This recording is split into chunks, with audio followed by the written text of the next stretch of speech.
Hi viewers, welcome back to Siri Algorithms YouTube channel. Please like, share and subscribe my channel. In this video, I am going to show you the Google Colab, how to open and where to develop the code and what are the features are there in the Google Colab. So before enter into the topic, I want to share one of my experience. I faced several times from my students with the same question. What is the system configuration is required to run the advanced AI applications and generative AI and neural networks concept applications or ML models. So only my and some students also, I don't have my own PC. Without PC I can't able to practice my code. Is there any option? Right now I'm not able to invest that much amount to buy the laptop. So I always suggest my students who are facing those problems, simple solution, go with the Google Colab. Because Google Colab is a open source. If you have the Google account, you can simply log in and you can use the environment and you can do the practice code practice. I'm going to show you the Google Colab how to open. Go to Google, just simply search Google Colab and you can see welcome to Collaboratory. Just click on this link, sign in. So I have already Google account, so you can see the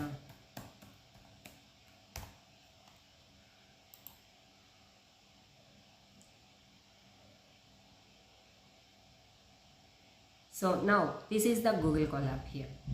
And if you want a new notebook, just click here. It is loading and it open the notebook. There you can develop the program. Okay. And first, before writing the code, we will discuss what are the advantages of the Google Colab. Google Colab is a open source. Next thing is it is a cloud. You no need of installing any software here. You can run all your applications in the Google servers and you can save the files into the directly Google Drive. So we don't need to worry about the memory in the PC. That is one of the major advantage. Second one is Google Colab is going to provide you the GPU and TPU. What is TPU? It is a TensorFlow processing unit. TensorFlow is a framework that is developed by the Google, and you can develop the advanced AI applications and neural networks and ML machine learning models also. And you can collaborate with your team members also. You can develop the code also here. And this is one of the major advantages of the Google Colab. But there is one limitation is there. The limitation is nothing but without internet you are not able to access the Google Colab. That is one of the limitation. But wherever you want, all over the world, wherever you want, you can simply access your files. Just log in into the Google Drive. That is the major advantage. And they are providing the GPU. That means you can run the advanced AI applications, data science projects. You can develop it because you no need to worry about the memory and all. They are going to give you up to some limitation. If you want to enhance the GPU, that's going to be too expensive. So we just use this opportunity. So let me show you the code how to write into the Google Colab. Just you can see simply it almost similar to the same Jupyter notebook only. The features I'm not going to explain you now, because you can see all features whatever here in the almost similar to the Jupyter notebook only. So if you want to write the code, just simply A is equal to 10, B is equal to 5. I'm going to show you some programs here how to write. So simply you can write the print statement. The sum value is, you can write like a plus B. You can see control enter. The program is running. Program executing. Just wait. So this is the where this file going to save automatically in the Google Drive. So you can see the sum value is 15. If you want to take like a new cell, just you can go like a shift enter and you can write one more program here.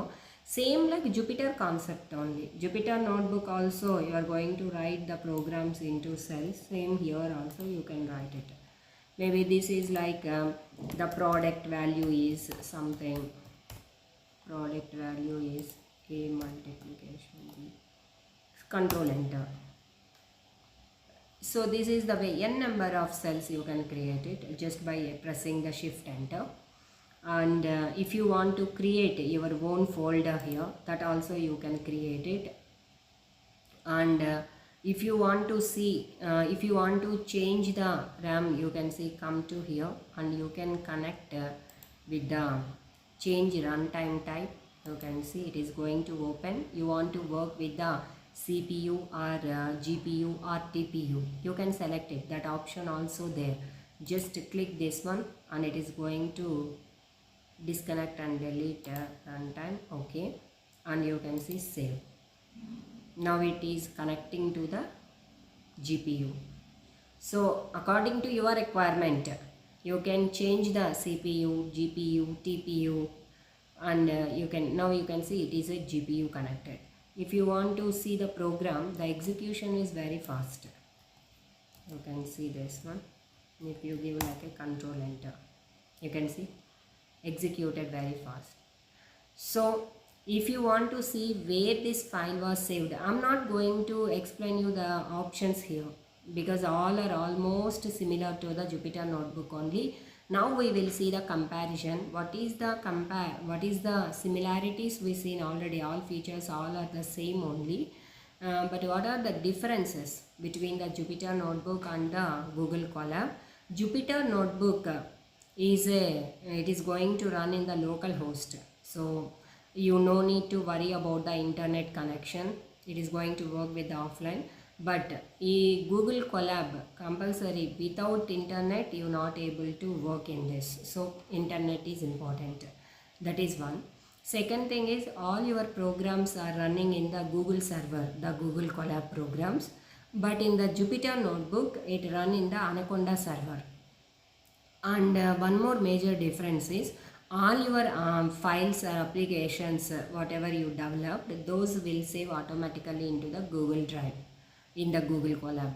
But in the Jupyter notebook, it will save in your local disk. Those are the main differences between the Jupyter notebook and the Google Colab. But the rest of the features, developing the code, everything will be the same only. So since if you want to check where this file was saved, just open the Google Colab and you can see I haven't changed the file name. File name also you can change it. Simply you can see, just click it here. And then right now it is untitled one. Now I am going to change this one to maybe test.ipynb file. Okay. Now if you want to check where this file was saved, just go to here drive.google.com. Just click. Now you can see this is test.ipynb file. Just now I created. Just double click on it. It is going to open. You can see the program. So far we procure all the requirements for our learning process. So from next video onwards, directly we jump into the Python code. So thank you.